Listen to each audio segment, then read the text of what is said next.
گرفتار کیے ہوئے ہیں ان کو بھی چھوڑا جائے گا، ہیومینیٹیرین اسسٹنس جاری ہو جائے گا. تو یہ سب جو امیڈیٹ سٹیپس ہیں اگر یہ ہو جاتے ہیں تو یہ اچھا ہوگا. اگر اس کے بعد میں نیتن یاہو نے کوئی ڈھنگ کیا اور واپس جاری کی اس جنگ کو، تو پھر ہم نے یہی ٹرمپ صاحب سے یہ دباؤ دلوانا پڑے گا نیتن یاہو کے اوپر کہ اس جنگ کو روکا جائے.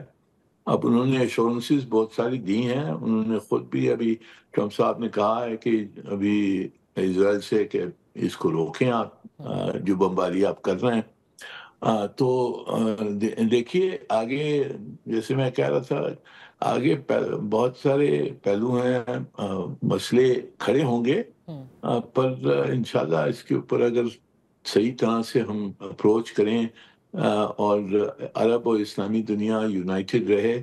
تو کچھ پیش رفت ہو سکتی ہے. منیر اکرم صاحب، جب جنگ بندی لیٹس ہوپ ہو جاتی ہے، اس کے بعد کا جو مرحلہ ہے جس کا آپ نے بھی ذکر کیا کہ وہ جو ایک اتھارٹی کا قیام ہے، اس میں حماس تو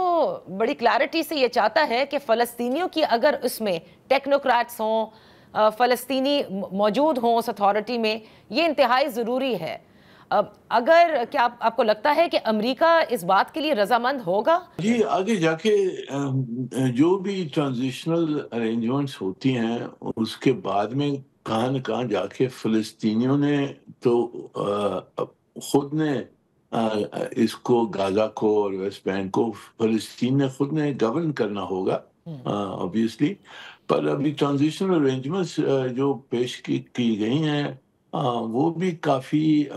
کمپلیکیٹڈ ہیں، اور ہم نے دیکھنا ہوگا کہ وہ کس طرح سے امپلیمنٹ ہوتی ہیں. جو حماس اپنے شاید ہتھیار اگر چھوڑ جاتا ہے،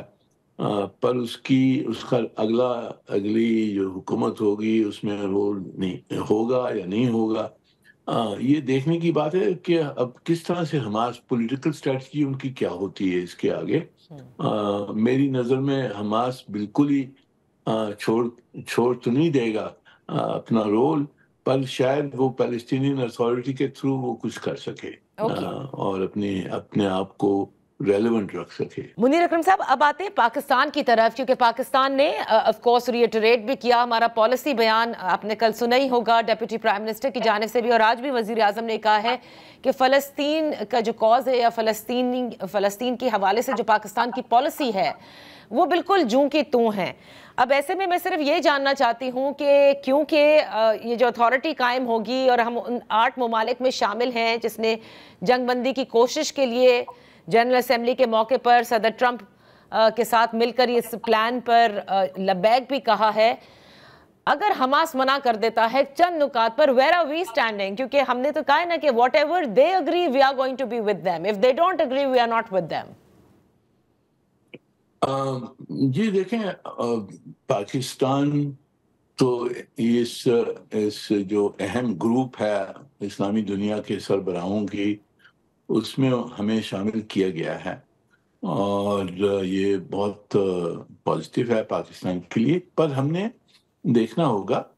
کہ ہم نے جو فلسطینی چاہتے ہیں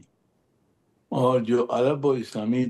ممالک ہیں جو ارد گرد ہیں اسرائیل کے اور فلسطین کے، ان کا کیا رخ ہوتا ہے، ان کی کیا پوزیشنز ہوتی ہیں. تو ہماری کوشش تو یہی ہونی چاہیے کہ ہم فلسطینیوں کو مدد کریں اور ان کی بہتری کے لیے جو کچھ بھی ہم کر سکتے ہیں وہ ہم کریں. ہمارا شامل ہونے کا مقصد ہی یہ تھا کہ ہم ان کو سپورٹ کر سکیں. تو اگر وہ کچھ چیز نہیں مانتے ہیں، کچھ پہلو پر ان کے اعتراض ہوتے ہیں، تو پھر ہمیں بھی ان کے ساتھ ہی رہنا ہوگا، اور ہم یعنی کہ اکیلی پوزیشن، تنہائی پوزیشن نہیں لے سکتے ہیں. ہم ان کے ساتھ ہی رہ کر اتحاد سے ہم آگے فلسطینیوں کی جو حقوق ہیں ان کو بڑھانے کی ہم کوشش کریں گے. اب امریکی صدر ٹرمپ کے حوالے سے کہ بہت انپریڈکٹیبل ہیں اور جو ان کے بارے میں کہا جاتا ہے، آپ اس کو کس نظر سے دیکھ رہے ہیں؟ آپ کو لگتا ہے کہ it is all in good intent, اور وہ بھی یہ چاہتے ہیں کہ اب یہ غزہ کا مسئلہ حل ہو، اسپیشلی گیون دیٹ اسرائیل کے خلاف اب بہت سارے ممالک ہیں جو بات کرتے ہیں اور ان کی پبلک بات کرتی ہے، so this is the best thing that can be done? جی، اسرائیل آئسولیٹڈ ہے اور امریکہ اسرائیل کے ساتھ آئسولیٹڈ ہے پولیٹیکلی انٹرنیشنل کمیونٹی میں، پر جب تک کہ اسرائیل کو امریکن سپورٹ تھی اس جنگ جاری رکھنے کے لیے تو وہ اس نے جاری رکھی۔ اب امریکہ ان سے کہہ رہا ہے کہ جنگ کو بند کریں، میرے خیال میں ان کو ماننا ہوگا، اور یہ